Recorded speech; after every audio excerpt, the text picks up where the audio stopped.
Welcome to NASA's History of the Spacesuit. Here, we will explore the important differences between 6 spacesuits spanning several key chapters in NASA's history. Let's start with the Mercury Mark IV. This aviation full-pressure suit was made by B.F. Goodrich Company for the U.S. Navy in the early 1960s and is considered to be the forerunner of the Mercury spacesuit. The suit was designed primarily for pilots flying high-altitude aircraft. It is a 2-layer suit with a rubber bladder on the interior and a green nylon exterior. It was not equipped with integrated or specialized boots. A pilot would wear leather boots over rubber foot stockings integrated into the suit. NASA obtained this suit from the U.S. Navy to perform testing and evaluation as the agency prepared to send Mercury astronauts into space. Next, we have the Gemini G3C. This is a spacesuit that astronaut Ed White wore in preparation for his historic Gemini 4 spacewalk in March 1965. This particular suit is designated a G3C, which means that it was the third version of the spacesuit that the David Clark Company submitted to NASA for use in the Gemini program. This spacesuit was made at the beginning of 1965. As a result, this suit resembles the suit that White wore during his spacewalk very closely. The suit has the white, high-temperature nylon cover layer that NASA first used for the Gemini program. The reflectivity of the cover layer and multiple layers underneath were included to protect the astronaut from wide fluctuations in temperature and solar radiation. This spacesuit was worn by astronaut Neil Armstrong, commander of the Apollo 11 mission, which landed the first man on the moon on July 20, 1969.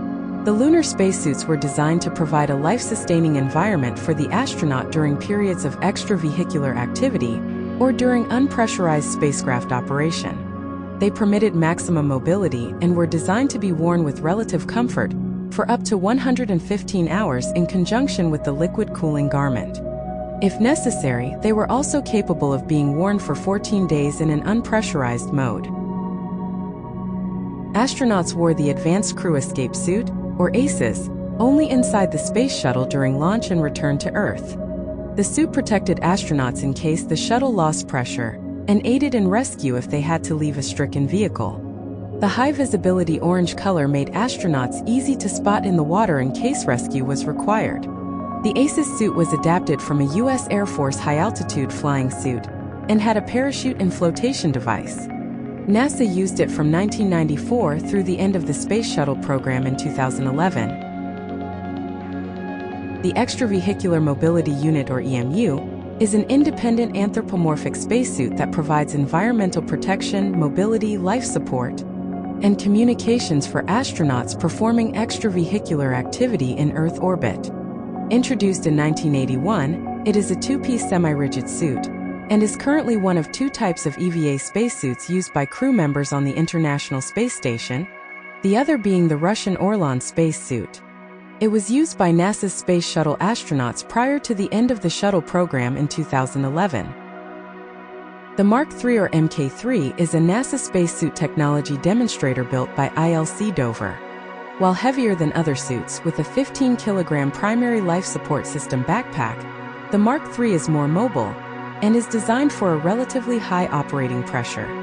The Mark III is a rear-entry suit, unlike the EMU currently in use, which is a waist-entry suit.